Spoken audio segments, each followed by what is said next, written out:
There was once a civilization that built homes with private bathrooms, underground sewage systems, and intelligent city grids.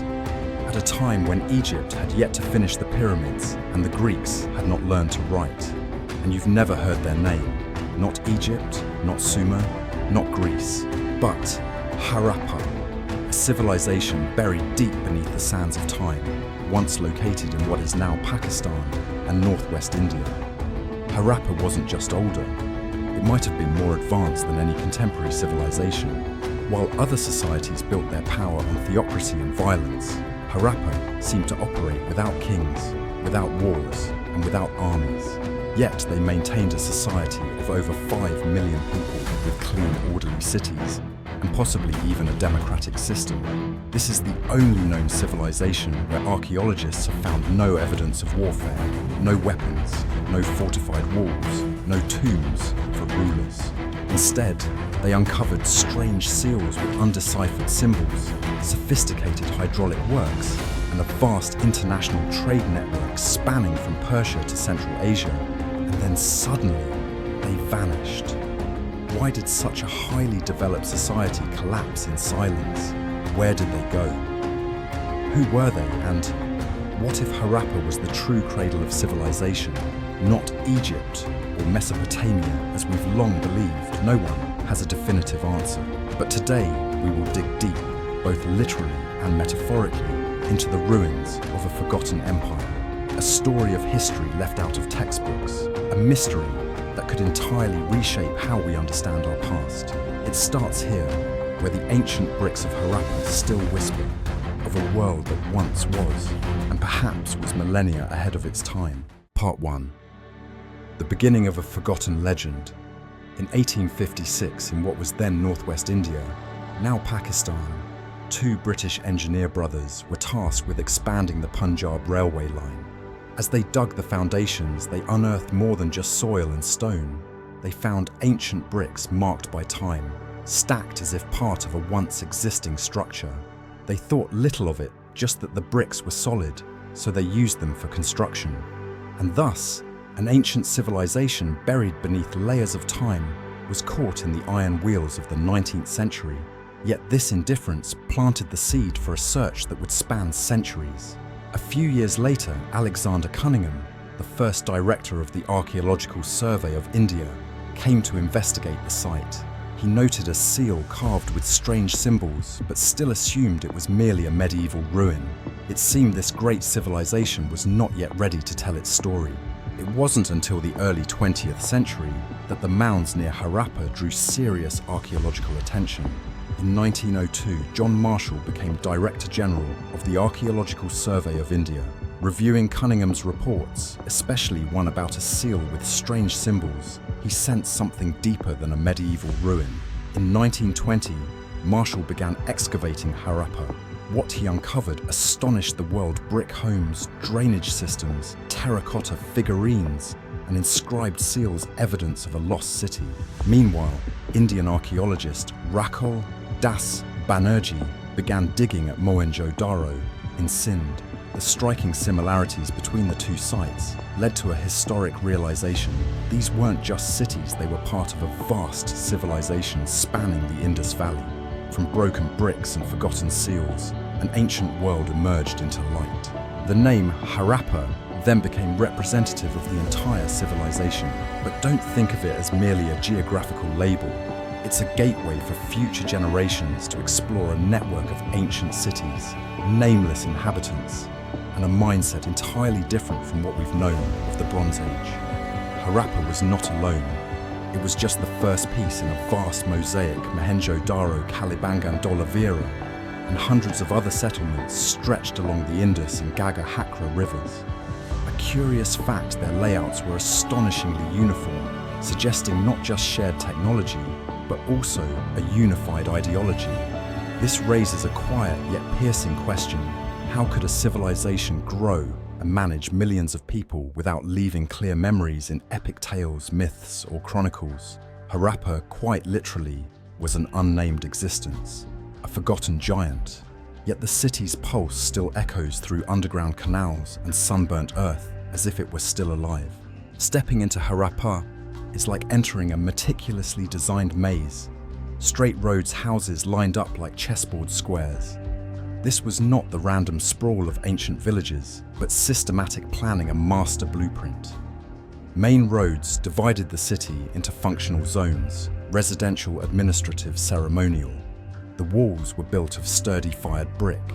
Homes had multiple stories, courtyards, and private drainage systems, features that many modern cities still lack. This design was repeated in Mohenjo-Daro, Dholavira, proving it wasn't coincidence, but a standardized principle. This challenges archaeologists to reconsider the notion of primitive civilization. Who designed such cities? Where did they learn this? And if this was the common standard, where was the center of intellectual power? These cities weren't just places to live. They were physical proof of collective intelligence, or of a unified ideology that once existed and then vanished like a ghost. Harappa didn't just build cities, they built homes. In these ancient dwellings, archaeologists found separate bathrooms, fixed stoves, even private wells. Some houses were divided into 3 clear functional areas: cooking, resting, bathing. And this was 4,000 years ago. These were not mere shelters, they were personalized, comfortable living spaces, a concept we often associate only with modernity. Stone steps led into homes. Main doors often did not face the street, preserving privacy and safety. In a harsh climate, Harappan houses seemed self-cooling. The architecture allowed airflow, brick walls retained temperature, and courtyards brought in shade. This was true ecological design. These homes bore no signs of royal luxury, but embodied the values of humanity, cleanliness, and harmony with nature. It is within these homes that we find the soul of Harappans, not through gold or treasure, but through how they lived. And that truly is the wonder. Part 2. Water. Memory flowing back from ancient cities. Every Harappan city tells its story through water. Beneath dry soil and broken bricks lies an advanced system of drains, canals, and filters. Small channels ran beside roads, directing rain and waste outward. Most remarkable, there are hundreds of private wells, deep, reinforced, placed within individual homes. Instead of relying on a central source, water was decentralized, granting households autonomy, a surprisingly democratic idea for that time. At Mohenjo-Daro's center stood the Great Bath, a watertight public pool with its own inlet and drain. It may have been more than architecture, perhaps a sacred space for cleansing body and spirit. Harappans didn't build grand temples, they built water tanks. Was water their sacred symbol? For them, it wasn't just for survival, it was a purifier of something deeper, something timeless. The 21st century still builds with fired bricks, but Harappans did so in the 3rd millennium BCE. While Egyptians used fragile, sun-dried mud bricks, Harappans fired theirs at over 800 degrees Celsius, creating uniform, water-resistant blocks. These bricks weren't just materials, they were measurements forming the basis of design. Why fire bricks at all? The answer lies in the region's harsh climate, once plagued by monsoons and floods from Himalayan meltwater. Mud bricks would have dissolved, but fired bricks endured. Harappans met nature with engineering, turning clay to stone through fire. Even after 4,000 years, many bricks remain intact, a stubborn trace of a civilization that refused to vanish. Ironically, that same durability led British engineers to extract them for railway construction. What once resisted floodwaters would now bear steel rails, still holding strong under the weight of history. If Harappan architecture was the language of urban planning, metallurgy was the voice of progress. Excavated sites revealed a variety of bronze objects: spearheads, axes, knives, figurines, jewelry. To create these, they needed copper and tin resources, not native to the Indus Valley. This proves they not only mastered metallurgy, but also formed trade links with distant mines, like those in Rajasthan and Afghanistan. Ancient forges discovered across settlements indicate this wasn't just artisanal work, it was an organized industry. They worked with alloys like modern craftsmen, sculpting intricate forms, treating surfaces. The famous dancing girl bronze statue, with its sinuous pose and vivid detail, was not just art, but evidence.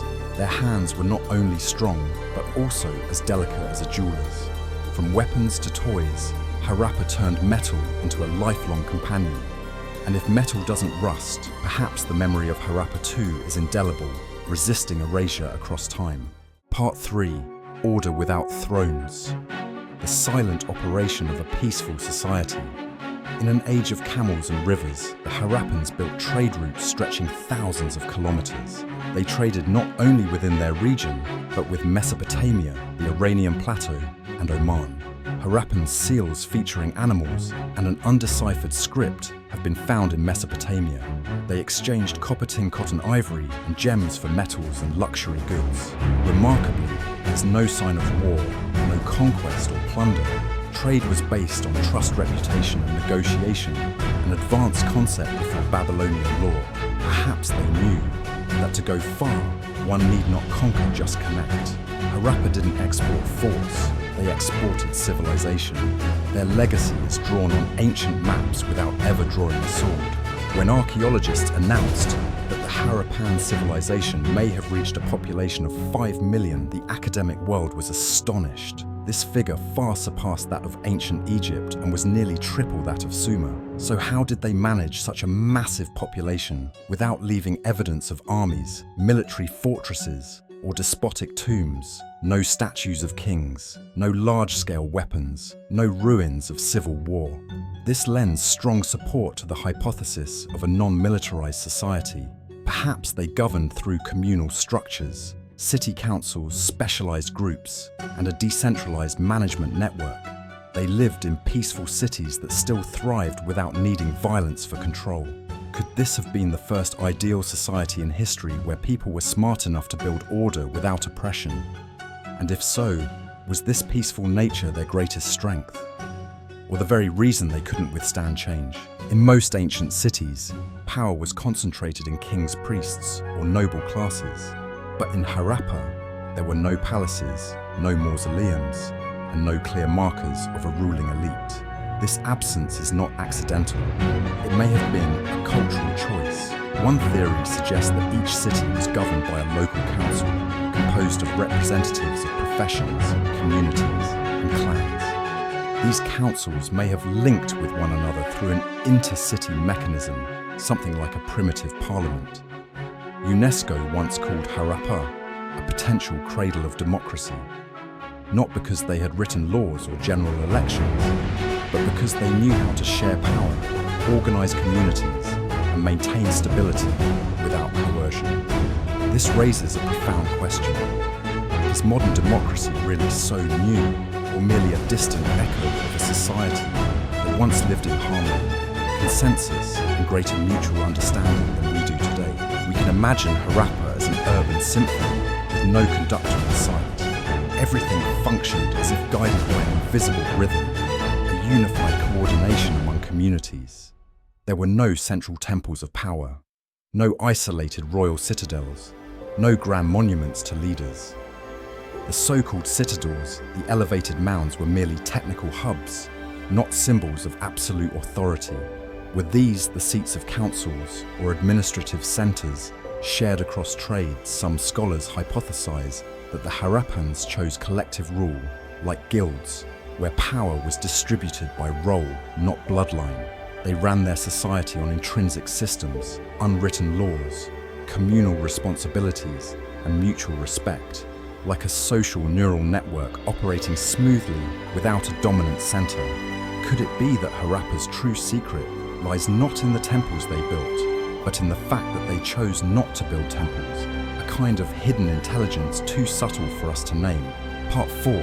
Silent scripts and secrets carved in stone. From chipped bricks and collapsed foundations, hundreds of steatite seals have been unearthed, small, square, or rectangular, intricately carved with mysterious symbols. These are the only remnants of Harappan writing. The system contains around 400 signs, many of them pictorial, some recurring in ways that suggest a structured language.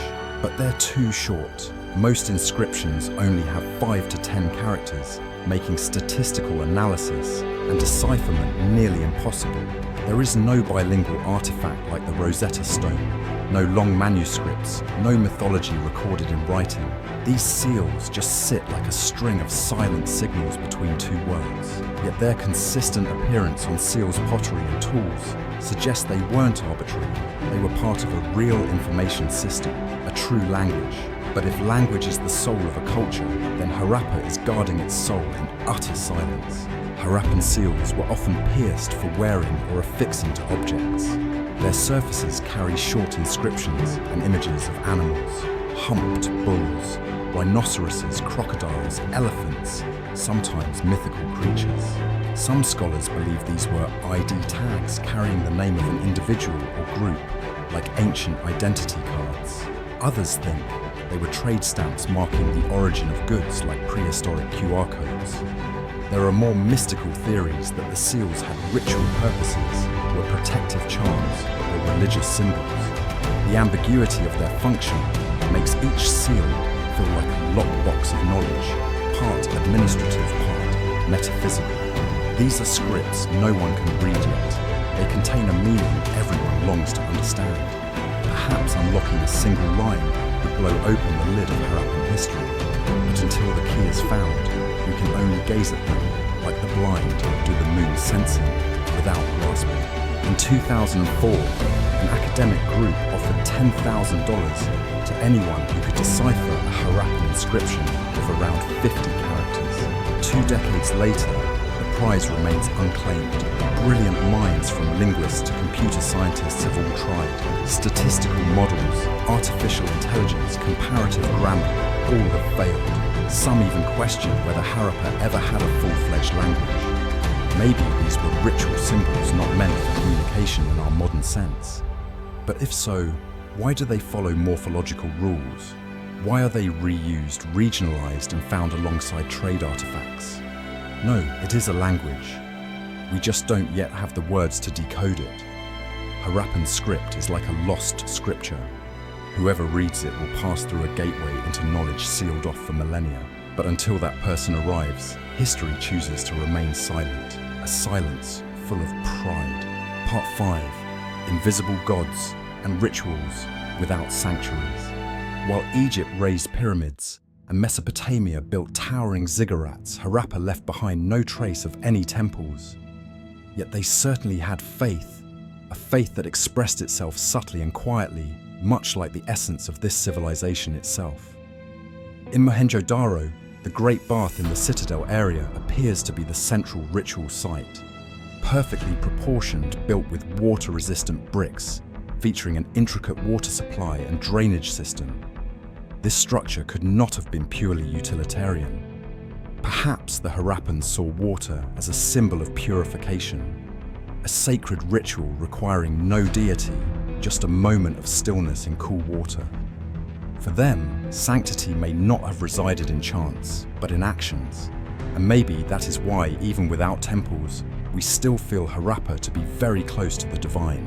One of the most debated artifacts is a seal depicting a figure seated cross-legged, wearing a horned headdress surrounded by wild animals. This image led many scholars, beginning with John Marshall in 1931, to connect it to Shiva in his Pasupati aspect Lord of Beasts. The meditative posture, the prominent phallus, the flanking animals, all bear striking resemblance to descriptions of Shiva in Hinduism. But is this truly evidence that Harappan belief laid the foundation for modern Hinduism? Or is it a cultural coincidence? Many researchers have rejected the Shiva hypothesis, arguing that the posture isn't exactly yogic and the iconography insufficiently conclusive. They suggest it might depict a goddess or some supernatural being from an entirely different symbolic universe. Either way, the Pasupati seal stands as a powerful symbol of the link between humans, animals, and divinity. And in silence, it still whispers, "Who am I?" A question history continues to seek in the dark. Beneath layers of dust, countless small terracotta figurines have been discovered. Female forms, sometimes wearing crowns, holding flowers, with pronounced breasts. Some scholars label them mother goddesses, symbols of fertility and abundance, perhaps roots of later Shaktism in Hinduism. But perhaps we are projecting modern beliefs onto a wordless civilization. Some figurines seem to lack ritual elements, appearing decorative or even like toys. Similarly, cylindrical objects once thought to be phallic lingams may have simply been pestles or grinding tools. In Harappa, the boundary between the sacred and the mundane blurs curiously, as though faith permeated everyday life without defined worship spaces. Perhaps everything was sacred, and sanctity resided not in shape, but in use. If so, Harappa needed no holy ground, because they themselves and everything around them were part of a living ritual. Beyond ritual, everyday life in Harappa reflected the depth of its culture.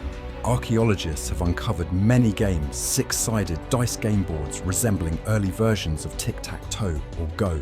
Elaborately painted clay snake figures were found, possibly children's toys or ritual objects. Strangely, these items appear not only in Harappa, but across the entire civilization, from Dholavira to Lothal. This uniformity suggests that games were not just for amusement, but means of instruction, tradition, or perhaps even spiritual trials between forces light and dark, human and divine, order and chaos. In a civilization without epic poems or sacred texts, these humble toys may have been their myths, told not in words, but by hand. And perhaps through children's play, the legend of Harappa still lives on today. One of the most iconic symbols of Harappa is the dancing girl statue. A tiny bronze figure only 10 centimeters tall, yet bursting with vitality. She stands with a cocked hip, one hand on her waist, the other dangling her face, calm yet proud. Bare-chested, adorned with bangles up to her elbows, she is simultaneously maiden goddess and performer. The realism of the figure astonishes archaeologists. The portrayal of motion, expression, even attitude, reveals aesthetic sophistication far ahead of its time. But even more haunting is the feeling that she comes from a world still in motion, as if this culture was never lost, just dancing with its eyes closed in a dream. The dancing girl doesn't reside in a temple, nor is she tied to any known rite. Yet she represents life, the heartbeat of Harappan society, a people who cherished beauty, rhythm, and emotion beyond words. She stands silently, but we can hear the drumbeat echoing through the desert. Part 6. The lifeblood of the plains. Rice water and mythical beasts. No great civilization has ever thrived without a river. For Harappa, that river was the Indus, and possibly a lost one, the Gagahakra, which many believe to be the Sarasvati mentioned in the Rig Veda. Thousands of Harappan sites lie scattered along these two rivers, suggesting they were the lifelines of the ancient inhabitants. But rivers bring both nourishment and threat. The monsoon season in this basin was once ferocious, with sudden floods caused by Himalayan snowmelt and storm winds. To survive, Harappans had to map the land, dig canals, build channels, and direct the waters, turning threat into opportunity. Their farming didn't rely on machines, but on solar calendars and ancestral intuition. Though buried under dry soil, the civilization still bears marks of plowed fields, bunds, and reservoirs. And if land is a book, then Harappa wrote a long novel of human wisdom against the fury of nature. Harappa didn't just farm, they domesticated an entire ecosystem. They cultivated wheat, barley, lentils, cucumbers, and most notably cotton, a crop that would become a symbol of India for millennia. Their livestock was abundant water buffalo, zebu cattle goats, sheep pigs, and possibly even domesticated elephants. These animals weren't just used for labor. Elephants carried symbolic meaning as sacred creatures or semi-divine beings. Fish from rivers, salt from the sea, fruit from gardens. Harappa was a place where people didn't have to hunt to survive. They enjoyed the stability of agriculture.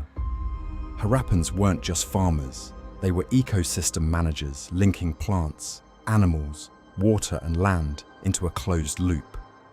A loop that didn't just sustain life, but enriched culture. Perhaps that's why animals appear constantly in their art, not as prey, but as companions. One of the most groundbreaking discoveries in genetic archaeology, is this Harappans, especially the agricultural classes, show no genetic trace of ancient Iranians, who were once thought to have introduced farming. On the contrary, Harappans carried a distinct lineage, unmixed with outsiders.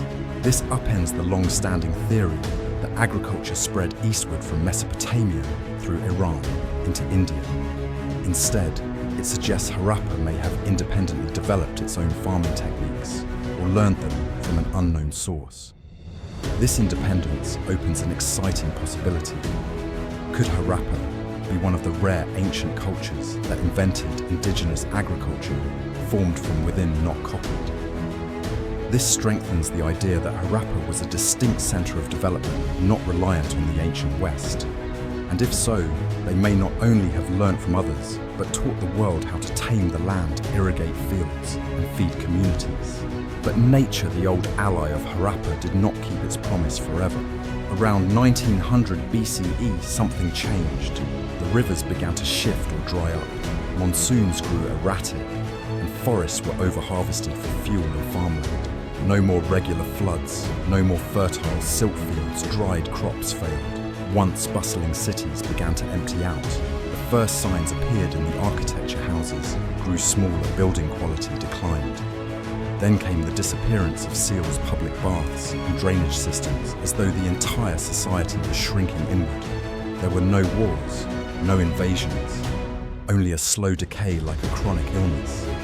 Harappa didn't fall with a sword's clang, but faded with the sigh of a dry river and dying tree. A gentle collapse, but no less painful.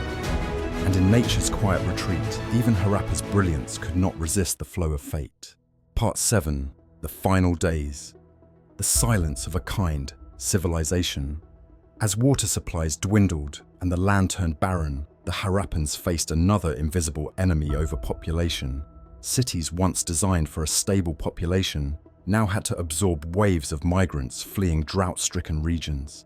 Infrastructure deteriorated, food supplies decreased, clean water grew scarce together, forming a humanitarian crisis no one recorded. Houses that once embodied peace were subdivided and restructured to accommodate more people. In such conditions, disease was inevitable. There is no evidence of war, but there are signs of malnutrition, bone disorders, and trauma from infectious illnesses. And then, like birds searching for new skies, the Harappans began to leave. They did not migrate by order, but dispersed southeastward to the Ganges Plains or southward into Gujarat. No farewells, no funeral songs, only quiet footsteps imprinted on ancient earth, once the vibrant heart of a civilization. There is something both paradoxical and poignant in how Harappa disappeared. They left behind no evidence of massacre, no signs of revolt or oppression, no mass graves filled with bones, no monuments to tyrants, no ruins of civil war. A few human skeletons have been found in the old cities, but scattered without signs of violent death. Harappa did not die like a candle snuffed out, but like wax slowly melting away. This peaceful end puzzled archaeologists. How could such an advanced, expansive, technically skilled society not survive? But perhaps the very traits that made Harappa beautiful, its gentleness, its non-militarized character, its consensus-based structure, were fatal weaknesses in the face of environmental change and population pressure. They built no fortresses stored, no weapons hoarded, no grain.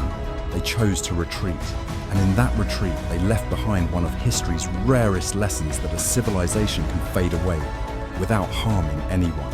When India was partitioned from Pakistan in 1947, another painful question emerged: who would inherit the legacy of Harappa II?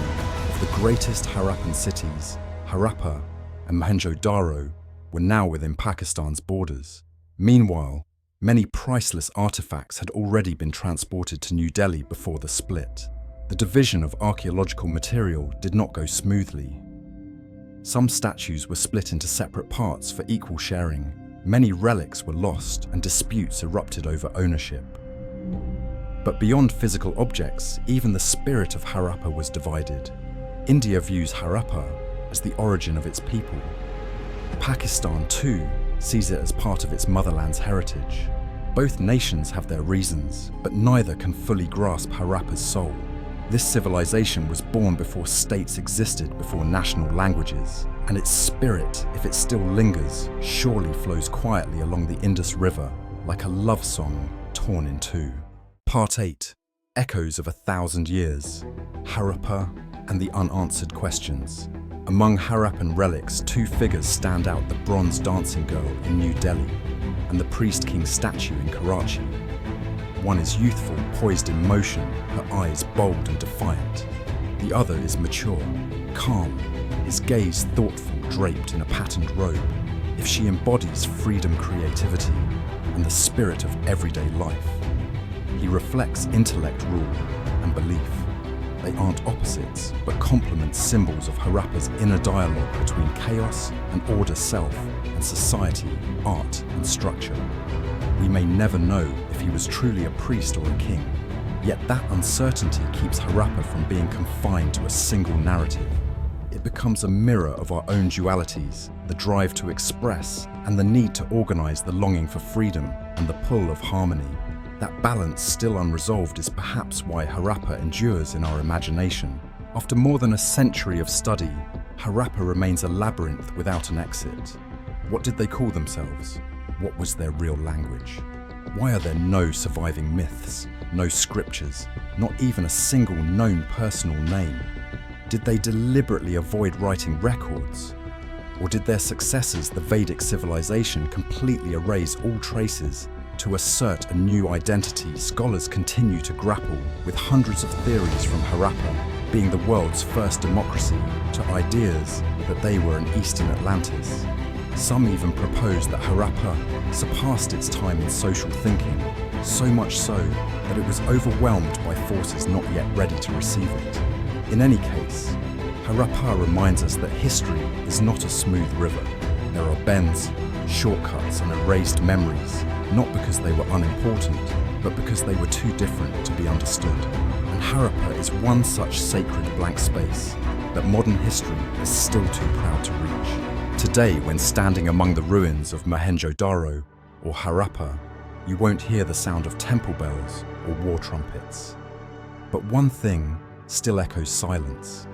A silence not of death, but full of life, as if the very stones and brick walls are still whispering an unfinished tale.